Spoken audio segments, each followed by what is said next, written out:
আগামী 21শে জুলাই তৃণমূল কংগ্রেসের শহীদ দিবস। এই বছর ধর্মতলায় বিশাল জনসভার মাধ্যমে অনুষ্ঠিত হবে তৃণমূল কংগ্রেসের শহীদ দিবস। এই শহীদ দিবসে ধর্মতলায় প্রধান বক্তা হিসেবে উপস্থিত থাকবেন রাজ্যের মুখ্যমন্ত্রী তথা তৃণমূল সুপ্রিমো মমতা বন্দ্যোপাধ্যায়।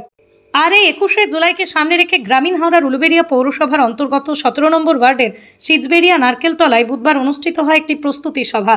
এদিনের এই সভায় উপস্থিত ছিলেন উলুবেড়িয়ায় পূর্ব কেন্দ্রের বিধায়ক বিদেশ রঞ্জন বসু, উপস্থিত ছিলেন উলুবেড়িয়া পৌরসভার চেয়ারম্যান অভয় কুমার দাস, ভাইস চেয়ারম্যান শেখ ইনামুর রহমান, উলুবেড়িয়া পূর্ব কেন্দ্র তৃণমূল কংগ্রেসের সভাপতি শেখ আকবর, উলুবেড়িয়া পৌরসভা সিআইসি মেম্বার মহিনুদ্দিন মিদ্দে ওরফে বাদশাহ।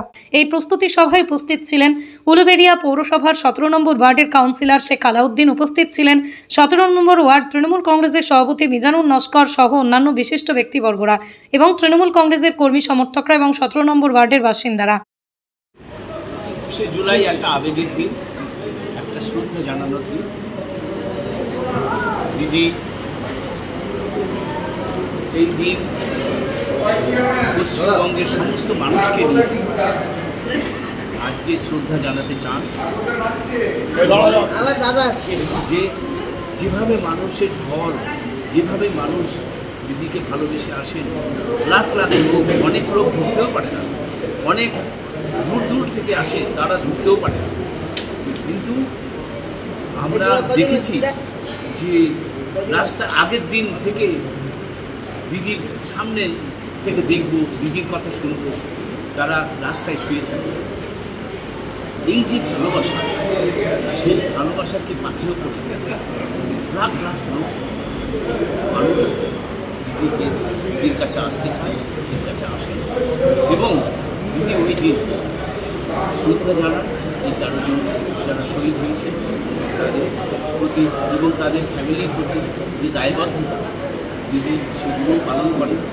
তাদেরকে মানুষ চায় দিদির কাছে 26-এর কোনো বার্তা শুনতে, তাই সামনাসামনি শোনার জন্য, দেখার জন্য এত লোক, এত লক্ষ লক্ষ লোক আসতে চায়।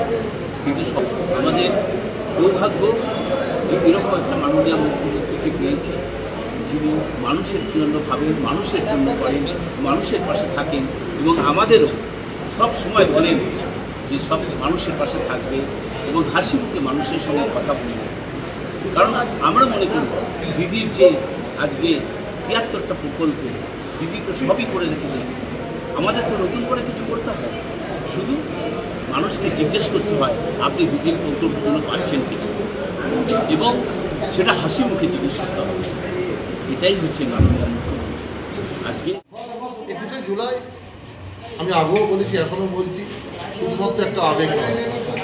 21শে জুলাই একটা আমাদের অনুভূতি, আমাদের আশা, প্রত্যেকটা মানুষের একটা প্রত্যাশা জড়িয়ে আছে এর মধ্যে, একটা লড়াইয়ের মানসিকতা আছে। আর 21শে জুলাই এক কথায় শুধু মমতা মমতা মমতা। এখান থেকে আমাদের একটাই বার্তা, আমরা সংঘবদ্ধ হয়ে দলটা একসঙ্গে লড়ব এবং 26-এর বিধানসভায় আমরা এই ওয়ার্ড থেকে ব্যাপক সংখ্যক ভোটে আমরা জয়ী হব আর দিদির নির্দেশ মতো আমরা আমাদের নিজেদেরকে এগিয়ে নিয়ে যাব। ব্যুরো রিপোর্ট, আমার কলম।